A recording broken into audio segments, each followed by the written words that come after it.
جی، تو خاص کی تعریف، اس کا حکم اور اس کی کچھ مثالیں گزر گئیں بھائی.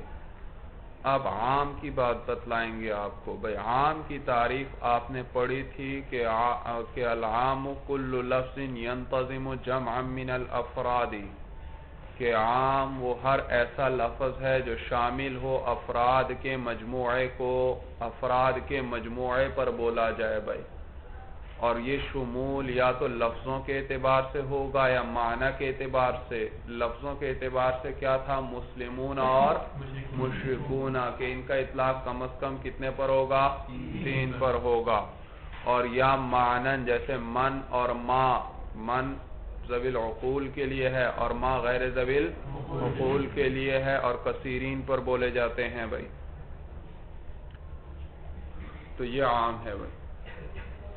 اب یاد رکھو مولانا، عام 2 قسم پر ہے، ایک عام مخصوص البعض اور ایک عام غیر مخصوص البعض. عام 2 قسم پر ہے، ایک عام مخصوص البعض اور ایک عام غیر مخصوص البعض.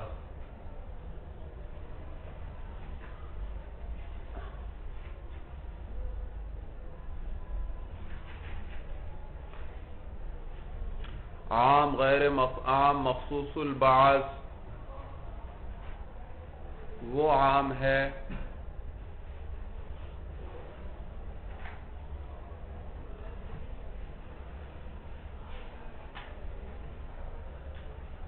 کہ باعتبار وضع کے،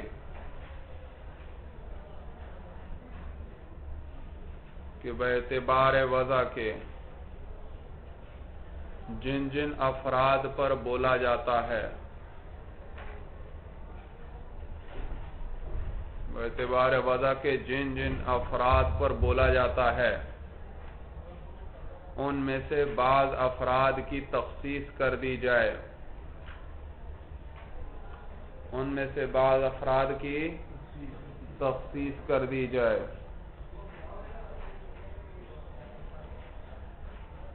یعنی بعض افراد کو اس میں سے نکال دیا جائے، بعض افراد کو اس کے حکم سے کیا کر دیا جائے؟ نکال دیا جائے.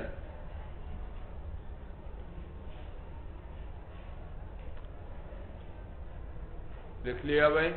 تو عام مخصوص البعض کس کو کہتے ہیں؟ کہ وہ عام ہے جو باعتبار وضع کے جن افراد پر بولا جاتا ہے ان میں سے بعض افراد کی کیا کر دی جائے؟ تخصیص کر دی جائے، یعنی ان کو اس میں سے نکال دی، ان کا حکم الگ کر دیا جائے بھائی. جیسے مولانا اللہ قرآن میں فرماتے ہیں احل اللہ البیع، احل اللہ البیع، اللہ نے حلال کر دیا ہے بیع کو. اب یہ تمام اقسام بیع کو شامل ہے بھائی. ہر قسم کی بیع کیا ہے؟ حلال. ہر قسم کی بیع حلال. لیکن پھر بعض انواع کی تخصیص کر دی گئی بھائی. بس بھائی اشارات لکھو، سارے نہ لکھو بھائی، سب وقت تھوڑا ہے، چند ایک لکھیں، اشارات لکھیں سارے. جی، تو اللہ نے کیا فرمایا مولانا؟ احل اللہ البیع، کہ اللہ نے بیع کو کیا قرار دیا ہے؟ حلال قرار دیا ہے. اب ہر نوع بیع کیا ہوئی؟ حلال. تو لیکن پھر اس میں سے بعض افراد کو نکال دیا گیا، ان کی تخصیص کر دی گئی. اور آگے کس طرح ہے مولانا؟ وحرم الربا، ربا یعنی سود والی بیع کو کیا کر دیا گیا؟ سود کو حرام کر دیا گیا بھائی. سمجھ میں آیا؟ تو پہلے تھا بیع کا لفظ مولانا، البیع کا، وہ تمام افراد بیع جن وہ سب اس میں داخل تھی مولانا، باعتبار وضع کہ وہ ساری اس میں تمام بیع اس میں داخل ہوئی مولانا. لیکن پھر ان میں سے بعض کی کیا کر دی گئی؟ تخصیص کر دی گئی، یعنی کہ ان کو اس حکم سے نکال دیا گیا. اور وہ کون سی بیع ہے؟ جس میں کیا ہو؟ ربا ہو مولانا. کیا ہو؟ ربا ہو. تو یہ عام مخصوص البعض کی مثال ہے. سمجھ میں آئی بھائی سب کو بات؟ اور ایک عام غیر مخصوص البعض ہے مولانا، وہ عام ہوتا ہے اسی تعریف کے مطابق، دیکھیں مولانا، وہ عام ہوتا ہے کہ لفظ باعتبار وضع کے جن افراد پر بولا جاتا ہے وہ عام ہوتا ہے کہ لفظ باعتبار وضع کے جن افراد پر بولا جاتا ہے ان میں سے کسی کی تخصیص نہ کی جائے، کسی کو ان سے خارج نہ کیا جائے، بھائی نہ کیا جائے۔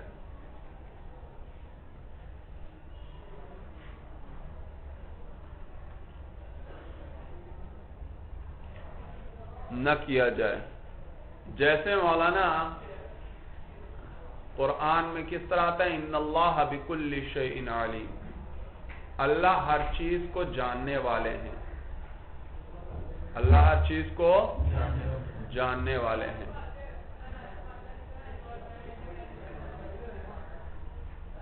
تو دیکھو اللہ ہر چیز کو جاننے والے ہیں، اب اس میں کسی قسم کی تخصیص نہیں، کوئی ایسی چیزیں اس میں سے نکالی نہیں گئی کہ جن کو اللہ نہ جانتے ہوں، تمام چیزوں کو اللہ جاننے والے ہیں۔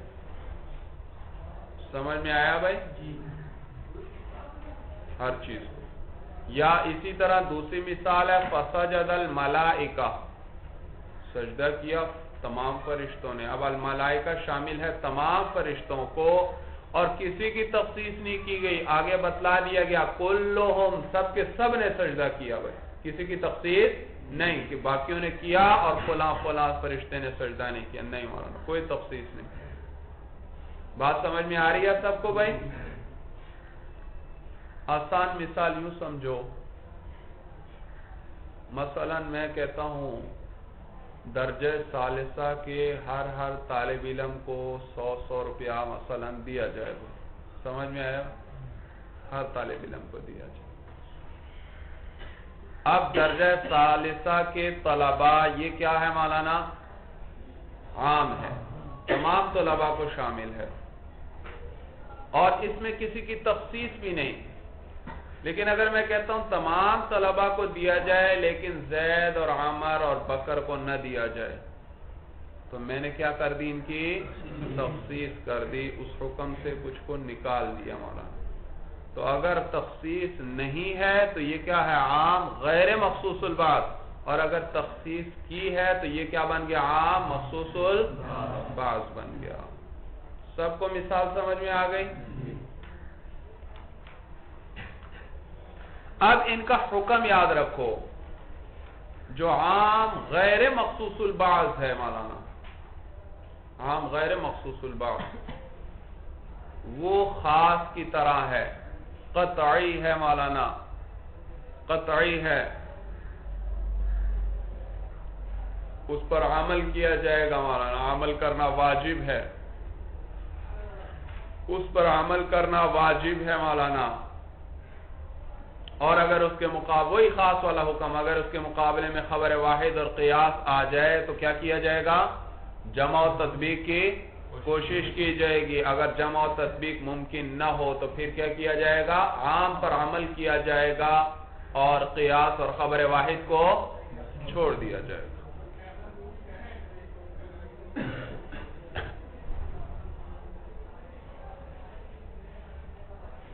یہ ہے ہمارے نزدیک کہ عام غیر مخصوص البعض کس کی طرح ہے؟ خاص کی طرح، جبکہ امام شافعی رحمہ اللہ فرماتے ہیں عام غیر مخصوص البعض ظنی ہے مولانا، کیا ہے؟ ظنی ہے، قطعی نہیں ہے۔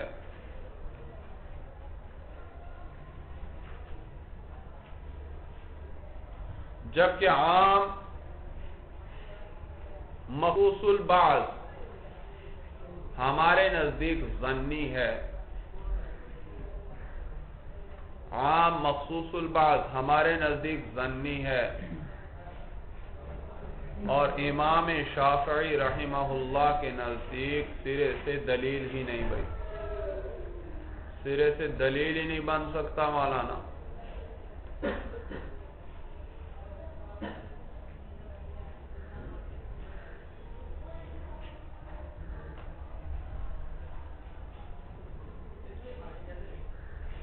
لکھ لیا بھائی حکم. ہمارے نزدیک عام غیر مخصوص البعض کا کیا حکم ہے؟ قطعی خاص کی طرح اس پر عمل کیا جائے گا. اس کے مقابلے میں خبر واحد اور قیاس آ جائے تو اس کو جمع و تطبیق کی کوشش کریں گے ورنہ چھوڑ دیں گے. اور کس پر عمل کریں گے؟ عام پر عمل کریں گے. اور امام شافعی رحمہ اللہ کیا فرماتے ہیں؟ ظنی ہے، ظنی ہے، قطعی نہیں ہے. اور ظنی ہے. کس طرح ظنی ہے بھائی اس کے کہتے ہیں یہ کثیرین پر بولا جا رہا ہے اور عام میں کبھی کبھار کیا کر لی جاتی ہے؟ تخصیص کر لی جاتی ہے. کی جاتی ہے یعنی تخصیص کبھی بعض افراد کو نکال دیا جاتا ہے. تو یہاں بھی ظن ہے، امکان ہے مولانا کہ اس کے افراد ہر فرد میں احتمال ہے کہ شاید اس کی تخصیص ہو جائے، شاید اس کی تخصیص ہو جائے. کوئی ایسی دلیل قائم ہو جائے، کوئی شرعی دلیل قائم ہو جائے جس کی وجہ سے اس فرد کی کیا کر دی جائے؟ تخصیص کر دی جائے. تو ہر فرد میں تخصیص کا احتمال آ گیا. آیا یا نہیں آیا مولانا؟ ہر فرد میں مثلا میں نے کہا بھائی درجہ ثالثہ والے ہر طالب علم کو 100 روپیہ دیا جائے. امام شافعی رحمہ اللہ فرماتے ہیں آپ تخصیص کی تو نہیں گئی لیکن تخصیص کا احتمال تو ہے. شاید کسی کی زید کی یا بکر کی یا عمر کی یا خالد کی یا فلاں جو بھی افراد ہیں کہ اس کی بھی تخصیص کا امکان ہو سکتا ہے. اس کی تخصیص کر دی جائے، نکال دیا جائے. ہو سکتا ہے اس کی بھی تخصیص کر دی جائے، کسی کوئی دلیل قائم ہو جائے اور یہ بھی اس حکم سے ہو جائے. تو امکان تو ہے. تو چنانچہ یہ قطعی نہ رہا بلکہ کیا بن گیا؟ ظنی بن گیا. سمجھ میں آیا بھائی؟ ظنی بن گیا.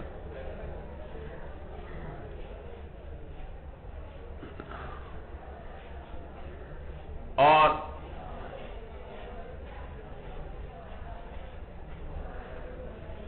جبکہ مخصوص البعض کا کیا حکم بتلایا؟ ہمارے نزدیک ظنی ہے اور ان کے نزدیک یہ سرے سے دلیل ہی نہیں بن سکتا بھائی، دلیل ہی نہیں بن سکتا. دیکھیو وَأَمَّا الْعَامُ فَنَوْعَانِ، عام جو ہے وہ دو قسم پر ہے. عام خُصَّ عَنْهُ الْبَعْضُ، ایک عام وہ ہے جس سے تخصیص کی جائے بعض کی. یعنی میں نے کیا لکھوایا اس کا نام؟ مخصوص البعض. وَعَامٌ لَمْ يُخَصَّ عَنْهُ شَيْءٌ، اور ایک وہ عام ہے جس سے کسی چیز کی تخصیص نہ کی جائے. فالعام الذي لم يخص عنه شيء، پس وہ عام جس سے کسی چیز تخصیص نہ کی جائے. فهو بمنزلة الخاص، تو یہ کس کے درجے میں ہے؟ خاص کے درجے میں ہے. بھئی کس چیز میں؟ کہتے ہیں فی حق لزوم العمل به، اس پر عمل کے واجب ہونے میں، اس پر عمل کے لازم ہونے میں. مولانا سمجھ میں آیا؟ لزوم کیا معنی؟ وجوب. یعنی اس پر عمل کرنا لازم ہے. جیسے خاص پر عمل کرنا لازم اور واجب تھا، اس میں بھی عمل کرنا لازم اور واجب ہے. لا محالۃ، قطعی طور پر. چنانچہ اب اس پر اسی بنا پر کہتے ہیں ایک مثال ذکر کرتے ہیں. اچھا بھئی یاد رکھو، اگر کوئی شخص چوری کر لیتا ہے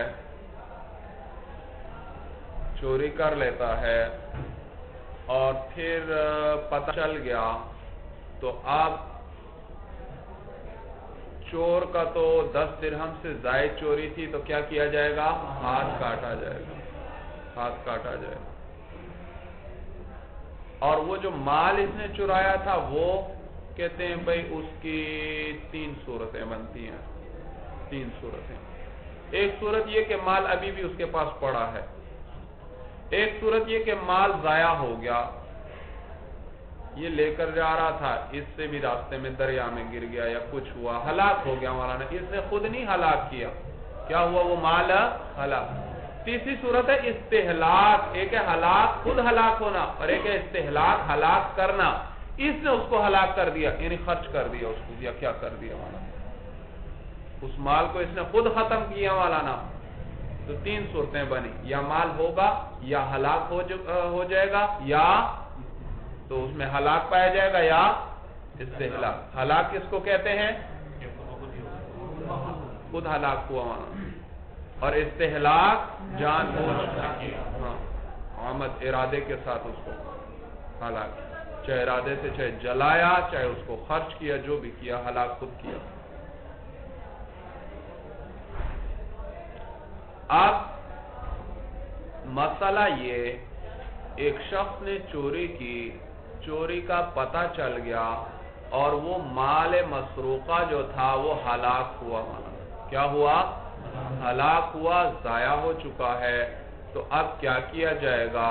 احناف کے نزدیک صرف اس چور کا ہاتھ کاٹا جائے گا اور بس، اس مال کا ضمان اس سے نہیں لیا جائے گا بھائی۔ جبکہ امام شافعی رحمہ اللہ فرماتے ہیں کہ اس کا ہاتھ بھی کاٹا جائے گا اور اس سے مال کا ضمان بھی لیا جائے گا۔ مسئلہ سمجھ میں آیا؟ ہمارے نزدیک کیا ہلاک کی صورت میں کیا ہے؟ صرف ہاتھ کاٹا جائے گا، مال کا ضمان، اور امام شافعی رحمہ اللہ کے نزدیک ہاتھ ہی کاٹا جائے گا اور مال کا ضمان بھی لیا جائے گا بھائی، ضمان بھی۔ وہ اس کو قیاس کرتے ہیں غصب پر۔ غصب کے اندر جیسے مولانا کوئی شخص کسی کی چیز زبردستی اٹھا کر لے گیا، مولانا مثلا غصب کر لی کسی کی چیز، اور اب وہ اس کے پاس ہلاک ہو گئی، کیا ہوئی؟ استہلاک کی بات نہیں، ہلاک کی بات چل، اس کے پاس وہ چیز ہلاک ہو گئی، تو اس کو سزا کے ساتھ ساتھ مال کا ضمان بھی دینا پڑے گا بھائی۔ تو غصب میں مال ہلاک بھی ہو جائے پھر بھی کیا دینا پڑتا ہے؟ ضمان۔ تو کیونکہ اس نے بغیر اجازت کے مال لیا تھا، تو یہاں پر بھی چوری کے اندر بھی تو اس نے کیا کیا ہے؟ مال چرایا ہے اور مال ہلاک ہو گیا، اور یہ صورت کس کی جیسی بن گئی؟ غصب جیسی بن گئی۔ اور غصب کے اندر کیا تھا؟ مال ہلاک بھی ہو جائے تو کیا کرتا تھا؟ ضمان۔ تو یہاں بھی کیا آ جائے گا؟ ضمان۔ تو وہ اس کو قیاس کرتے ہیں، کیا کرتے ہیں؟ قیاس کرتے ہیں۔ یہ امام شافعی رحمہ اللہ کی دلیل ہے۔ ہم دلیل میں کتاب اللہ کا عام ذکر کرتے ہیں مولانا۔ کتاب اللہ کے قرآن میں کس طرح آتا ہے؟ السارق والسارقۃ فاقطعوا ایدیہما جزاء بما کسبا، اسی طرح آیت میں کوئی اور حافظ بیٹھا ہے کچھ اور پڑھ رہا تھا، اسی طرح نہیں؟ السارق والسارقۃ فاقطعوا ایدیہما جزاء بما